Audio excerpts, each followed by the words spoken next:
Hi welcome back. ഇന്ന് നമ്മൾ ചെയ്യാൻ പോകുന്നത് പിസ്ത ഷെല്ല് വെച്ച് ചെയ്യാൻ പറ്റിയ ഒരു അടിപൊളി ഐറ്റമാണ്. നമ്മൾ പിസ്ത എപ്പോഴും ഇഷ്ടപ്പെട്ട ഒരു സാധനമാണ്.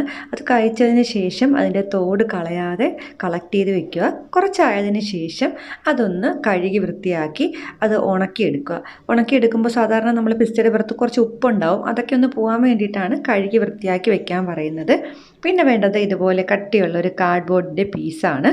അപ്പം നിങ്ങൾക്ക് എന്ത് കാർഡ്ബോർഡ് പീസ് വേണമെങ്കിലും എടുക്കാം കേട്ടോ. പിന്നെ വേണ്ടത് നമ്മുടെ അക്രലിക് പെയിൻ്റ് ആണ്. ഞാൻ എടുത്തിരിക്കുന്നത് ബ്ലാക്ക് കളർ അക്രലിക് പെയിൻ്റ് ആണ്. അല്ലെന്നുണ്ടെങ്കിൽ സ്പ്രേ പെയിൻറ്റ് യൂസ് ചെയ്യാം. നിങ്ങളുടെ കയ്യിലുള്ള വേറെ ഏത് ബ്ലാക്ക് പെയിൻറ്റ് വേണമെങ്കിലും ഇതിനായിട്ട് എടുക്കാം കേട്ടോ. ഇനി നമ്മുടെ ഈ കാർഡ്ബോർഡ് ഷീറ്റിൽ ഈ ഒരു ബ്ലാക്ക് പെയിൻറ്റ് ഒന്ന് ചെയ്ത് കൊടുക്കണം. ബ്രഷ് യൂസ് ചെയ്തോ അല്ലെങ്കിൽ ഒരു സ്പഞ്ച് യൂസ് ചെയ്തോ പെട്ടെന്ന് ഒന്ന് ബ്രഷ് ചെയ്ത് എടുക്കാം. ഇത് ഫുള്ളൊന്ന് ചെയ്താൽ മതി, വേറെ ഒന്നുമില്ല. ഞാനിതിപ്പോൾ ഒന്ന് ചെയ്ത് വെച്ചിട്ട് കാണിക്കാം എങ്ങനെയാണെന്ന്. സിമ്പിളായിട്ട് അടിച്ചു കൊടുത്താൽ മതി. സ്പ്രേ പെയിൻ്റ് ആണെങ്കിൽ സ്പ്രേ ചെയ്തെടുത്ത് കൊടുത്താലും മതിയാവും. അപ്പോൾ ഫുള്ളായിട്ട് കവർ ചെയ്ത് ചെയ്യുക എന്നുള്ളതാണ് ഒരു കാര്യം. പിന്നെ വേണ്ടത് ഇതുപോലുള്ള കളർ പേപ്പറാണ്. ഞാനിപ്പം ഗ്രീൻ കളറാണ്, ക്രേപ്പ് പേപ്പറാണ് എടുത്തിരിക്കുന്നത്. അപ്പോൾ നമുക്ക് ഗ്രീൻ കളർ പേപ്പർ തന്നെ വേണ്ടി വരും. ഇതിൽ നമുക്ക് ലീവ്സിൻ്റെ ഷേപ്പ് കട്ട് ചെയ്തെടുത്ത് വെക്കണം ആദ്യമേ. അപ്പോൾ നിങ്ങൾക്ക് ഏത് ടൈപ്പ് ലീവ്സ് വേണം എന്നുള്ളത് നിങ്ങൾക്ക് തീരുമാനിക്കാം. ഞാനിപ്പോൾ സിമ്പിളായിട്ട് ഇതുപോലത്തെ ഒരു ഇലയാണ് വെട്ടിയെടുത്ത് വെച്ചിരിക്കുന്നത്.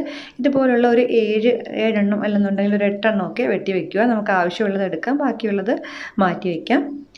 അപ്പം പിന്നെ വേണ്ടത് ഒരു ചെടിച്ചട്ടിയുടെ ഷേപ്പിൽ കട്ട് ചെയ്തെടുക്കുക എന്നുള്ളതാണ്. ഞാനിപ്പോൾ ഒരു പ്ലാസ്റ്റിക് ഒരു ഷീറ്റിൻ്റെ പുറത്ത് ഒരു ഇതുപോലെ ഒരു സ്റ്റിക്കർ പേപ്പർ ഒട്ടിച്ചൊരു ചെടിച്ചട്ടിയുടെ ഷേപ്പാണ് വെട്ടിയെടുത്തിരിക്കുന്നത്. നിങ്ങൾക്ക് വേണമെങ്കിൽ ബ്രൗൺ കളറിൽ തന്നെ ഉള്ളൊരു ചെടിച്ചട്ടി വെട്ടിയെടുക്കാം കേട്ടോ. ബ്രൗൺ കളർ കാർഡ്ബോർഡ് ഷീറ്റിൻ്റെ പീസോ അല്ലെന്നുണ്ടെങ്കിൽ ഒരു കട്ടിയുള്ള പേപ്പർ ഷീറ്റോ അല്ലെങ്കിൽ കളർ ചെയ്തിട്ട് വേണമെങ്കിലും ഇങ്ങനെ ഒരു ചട്ടി നിങ്ങൾക്ക് ഉണ്ടാക്കിയെടുക്കാം. എങ്ങനെ വേണമെന്നുള്ളത് നിങ്ങൾക്ക് തീരുമാനിക്കാം. ഇപ്പം ഞാൻ ഇതിൽ ചെയ്തിരിക്കുന്നത്, ഞാനിതിപ്പം അത് ഒട്ടിച്ചത് വന്നിട്ടില്ല വീഡിയോയിൽ, അതുകൊണ്ടാണ് പറയുന്നത്. ഈ ഒരു ചെടിച്ചട്ടി ഇവിടെ ഒട്ടിച്ച് കൊടുത്തിട്ടുണ്ട് ഈ ബ്ലാക്ക് കളർ പെയിൻറ്റ് ചെയ്ത ഷീറ്റിൽ.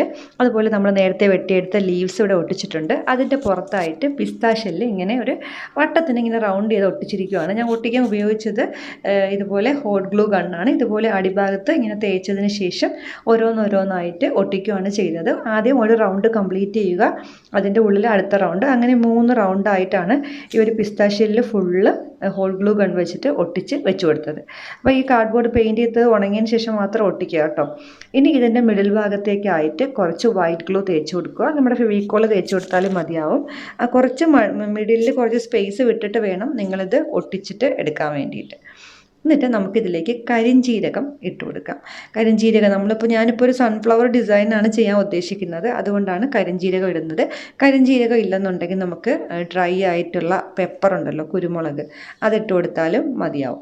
എങ്കിലും ആ ഒരു ലുക്ക് കിട്ടും. എനിക്ക് കുറച്ച് കരിഞ്ജീരകമാണ് കുറച്ചുകൂടെ മാച്ചാണെന്ന് തോന്നിയത്, അതുകൊണ്ടാണ് ഞാൻ കരിഞ്ജീരകം എടുത്തത്. പതിയൊന്ന് പ്രസ് ചെയ്ത് കൊടുക്കുക. എന്നിട്ട് നമുക്ക് എക്സസ് ആയിട്ടുള്ള കരിഞ്ജീരകം ഒന്ന് ചരിച്ചൊന്ന് തട്ടിക്കളയാം. അപ്പോൾ ഈ ഒരു എക്സ്ട്രാ ഇരിക്കുന്ന കരിഞ്ജീരകം അങ്ങ് താഴേക്ക് ഇതുപോലെ പോന്നോളും. ബാക്കി ഒട്ടിയിരിക്കുന്നത് മാത്രം അവിടെ ഇരിക്കട്ടെ. ഇനി ഇതൊന്ന് ഉണങ്ങണം. അത് പതിയെ നമ്മൾ കുറച്ച് നേരം വയ്ക്കുമ്പോൾ തന്നെ ഉണങ്ങി വരും. അതിനുശേഷം ഒന്ന് പെയിൻറ്റ് ചെയ്തിട്ട് എടുക്കണം. പെയിൻറ്റ് ചെയ്യാൻ വേണ്ടിയിട്ട് ഞാനിവിടെ യെല്ലോ കളറാണ് എടുത്തിരിക്കുന്നത്. ഇതും അക്രലിക് പെയിൻ്റാണ്. ഇനി നമുക്ക് സ്പ്രേ പെയിൻറ്റ് യൂസ് ചെയ്ത് ചെയ്യാൻ പറ്റില്ല. ഏതെങ്കിലും പെയിൻറ്റ് അല്ലാതെ ഏതെങ്കിലും പെയിൻറ്റ് ഇതുപോലെ ബ്രഷിൽ വെച്ചിട്ട് അടിക്കാനേ പറ്റുള്ളൂ. അപ്പം ഈ പിസ്താഷ്യലിൻ്റെ ഉള്ളിലേക്ക് നന്നായിട്ട് അങ്ങോട്ട് ഈ ഒരു യെല്ലോ കളറ് അക്രലിക് പെയിൻറ്റ് വെച്ചിട്ട് ഒന്ന് പെയിൻറ്റ് ചെയ്ത് വരിക. അപ്പോൾ അതിന് പ്രത്യേകിച്ച് അറിയാനൊന്നും ഇല്ല കേട്ടോ. ജസ്റ്റ് ഒന്ന് ടച്ച് ചെയ്ത് കൊടുത്താൽ മതിയാവും. ഇങ്ങനെ താഴെ നിന്ന് മുകളിലേക്ക് പെയിൻറ്റ് ചെയ്യണമെന്നേ ഉള്ളൂ, എങ്കിലേ ആ ഒരു ഷേപ്പ് കിട്ടുള്ളൂ. അപ്പോൾ അതിനായിട്ട് താഴെ നിന്ന് മുകളിലേക്ക് ഇങ്ങനെ ഫുള്ള് കവർ ചെയ്യുന്ന രീതിയിൽ സ്പേസ് ഒന്നും വരാതെ, അതായത് ഇടയ്ക്കിടയ്ക്ക് പിസ്താഷ്യലിൻ്റെ ഒറിജിനൽ കളർ കാണാത്ത രീതിയിൽ ഒന്ന് പെയിൻറ്റ് ചെയ്ത് കൊടുക്കുക. പിന്നെ ഈ അടിഭാഗത്തും ചെറുതായിട്ടൊന്ന് ടച്ച് ചെയ്ത് കൊടുക്കുക. നമ്മൾ പെയിൻറ്റ് ചെയ്യുന്ന സമയത്ത് ബ്ലാക്ക് കളറിലേക്കോ അല്ലെന്നുണ്ടെങ്കിൽ ലീവ്സിലോ ഒക്കെ ഒന്നും പെയിൻറ്റ് ആവാത്ത രീതിയിൽ വേണം നമ്മൾ ഫുള്ള് പെയിൻറ്റ് ചെയ്തെടുക്കാൻ.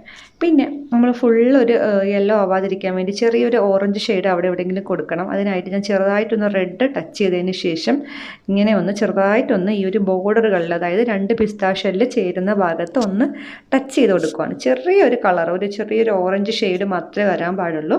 അപ്പോൾ അത് റെഡ് വെച്ചിട്ടാണ് ചെയ്യുന്നത്. റെഡും യെല്ലോയും കൂടി ചേരുമ്പോൾ ഒരു ചെറിയൊരു ഓറഞ്ച് ഷെയ്ഡ് കിട്ടും.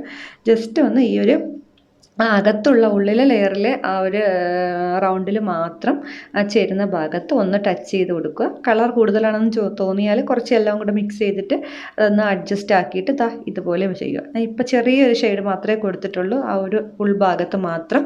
പുറമോട്ട് പോകുന്തോറും ആ ഒരു ഷെയ്ഡ് കുറഞ്ഞ് വരണം. ഫസ്റ്റിൽ നന്നായിട്ട് കൊടുത്തിട്ടുണ്ട്, സെക്കൻഡ് നല്ല ചെറിയ രീതിയിലൊന്ന് ടച്ച് ചെയ്തിട്ടേ ഉള്ളൂ, തേർഡിൽ ഞാൻ ഒന്നും ചെയ്തിട്ടില്ല. അപ്പം നമ്മുടെ ഒരു സൺഫ്ലവർ ഏകദേശം റെഡി ആയിട്ടുണ്ട്. സിമ്പിളായിട്ട് ഇപ്പോൾ ഒരു ഇതിൽ തന്നെ ഒരു കാർഡ്ബോർഡിൽ തന്നെ 2-3 ഫ്ലവറൊക്കെ ചെയ്യാം കേട്ടോ. ചെറിയൊരു കാർഡ്ബോർഡിൻ്റെ പീസായതുകൊണ്ടാണ് ഞാൻ ഒറ്റ ഫ്ലവറിൽ നിർത്തിയത്. അപ്പോൾ കുട്ടികൾക്കും അല്ലെങ്കിൽ മുതിർന്നവർക്കൊക്കെ ഇങ്ങനെ വാൾ പെയിൻറ്റിങ് ആയിട്ടും അല്ലെങ്കിൽ ഒരു വാൾ ഡെക്കറേഷൻ ആയിട്ടൊക്കെ ചെയ്യാൻ പറ്റിയ സിമ്പിളായിട്ടുള്ളൊരു ഐറ്റമാണിത്. അപ്പം ഇതിന് പെയിൻറ്റിംഗ് ഒന്നും അറിയണമെന്നില്ല, എല്ലാവരും ട്രൈ ചെയ്ത് നോക്കണം. ഇഷ്ടപ്പെടുന്നുണ്ടെങ്കിൽ നമ്മുടെ ചാനൽ സബ്സ്ക്രൈബ് ചെയ്യണം, അതുപോലെ ലൈക്ക് ചെയ്യാനും കമൻറ്റ് ചെയ്യാനും മറക്കരുത്. താങ്ക്